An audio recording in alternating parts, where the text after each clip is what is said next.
La parole est à Monsieur Éric Ciotti. Monsieur le Premier ministre, le 11 janvier dernier, des millions de Français exprimaient leur attachement viscéral aux valeurs de la République et leur volonté de combattre unanimement le terrorisme islamiste. Vous avez, dans un beau discours républicain, le 13 janvier, à cette tribune, prolongé cet esprit d'unité nationale. 3 mois après, nous sommes en droit de vous demander, Monsieur le Premier ministre, qu'avez-vous fait de cet esprit du 11 janvier? Oui, Monsieur le Premier ministre, qu'avez-vous fait de cet esprit du 11 janvier lorsque l'on voit qu'une entreprise nationale, la RATP, placée sous le contrôle du gouvernement, met sur le même plan Daesh et les chrétiens d'Orient, met sur le même plan les bourreaux et leurs martyrs?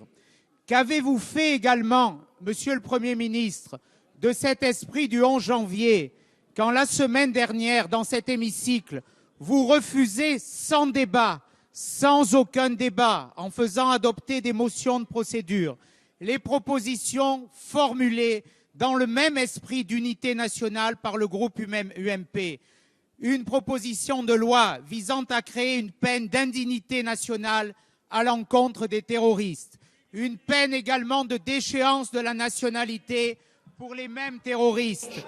Lorsque vous refusez d'octroyer des moyens supplémentaires de sécurité à nos policiers, 36 d'entre eux sont morts en service depuis 2004, en refusant d'adopter la proposition de loi élargissant les conditions de la légitime défense. Oui, nous sommes en droit, Monsieur le Premier ministre, de vous demander de vous ressaisir, parce que la lutte contre le terrorisme et cette unité nationale ne nécessitent pas que des mots, mais des actes également. La parole est à Monsieur le Premier ministre, Manuel Valls. Monsieur le Président, Monsieur Éric Ciotti, l'esprit du 11 janvier, c'est-à-dire, pour dire autrement les choses, l'exigence des Français de voir l'unité de tous contre le terrorisme et d'être capable, et ça vaut pour chacun, de se hisser au bon niveau face aux défis qui sont ceux du pays et d'abord, bien sûr, face à la menace terroriste qui, comme le rappelait il y a un instant Laurent Fabius, touche et frappe de nombreux pays.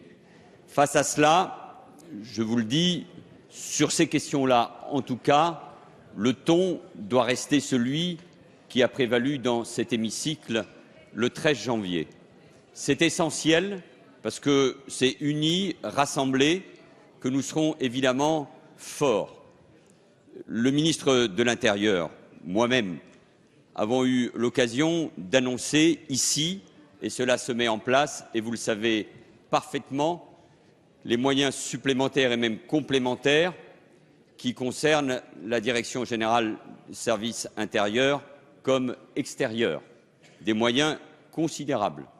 Près d'1 milliard d'euros sont consacrés au renseignement comme à la pénitentiaire. Vous le savez aussi, le Président de la République, Jean-Yves Le Drian a déjà eu l'occasion de le dire ici même, a pris des décisions qui concernent nos forces armées, notamment pour que nos militaires puissent assurer leur difficile mission, non seulement à l'extérieur, et nous les saluons, et vous avez salué, M. Falorni, il y a un instant, ce que ces forces ont fait au Mali, mais aussi de sécuriser écoles confessionnelles, mosquées, synagogues, équipements publics dans notre pays, avec des moyens considérables. J'aurais mauvaise grâce et je sortirai de cet esprit, et je vous rejoindrai malheureusement dans la polémique, si je rappelais ici les suppressions dans la gendarmerie et dans la police pendant plusieurs années. Et face à cette situation, je préfère, Monsieur Ciotti, que nous nous retrouvions sur l'essentiel. Actuellement, en commission des lois, grâce au travail de très grande qualité mené par Jean-Jacques Urvoas, mais s'appuyant sur le travail des parlementaires Urvoas et Vercher, suite à la réunion autour du Président de la République avec l'ensemble des groupes, Je pense que nous pouvons aussi nous retrouver autour d'une loi qui à la fois encadre le renseignement, qui préserve bien sûr nos libertés publiques, mais qui donne davantage de moyens d'action à nos services de renseignement, parce que c'est essentiel. Et je ne doute pas que nous trouverons là aussi les capacités de rassemblement. Enfin, ne cherchons pas la polémique, surtout quand elle est stérile. L'attitude de la RATP, nous l'avons tous dit au cours de ces derniers jours, n'a pas été appropriée. Elle n'a pas été digne d'une grande entreprise publique. Et c'est la raison pour laquelle le gouvernement est intervenu pour dire très clairement qu'il y a des signes, qu'il y a des symboles, qu'il y a une sensibilité qu'il faut être capable d'avoir face notamment aux martyrs des chrétiens un peu partout en Orient. Alors, Monsieur Ciotti, une démocratie, elle est forte quand elle se donne les moyens, en effet, à ses forces armées, à ses services de renseignement, aux policiers et aux gendarmes, à la pénitentiaire, pour lutter contre le terrorisme et cette menace aussi présente. Une démocratie, elle est forte quand, au-delà des différences, et elles sont normales, l'ensemble des responsables politiques se retrouvent, comme le peuple français l'a demandé le 11 janvier, ensemble.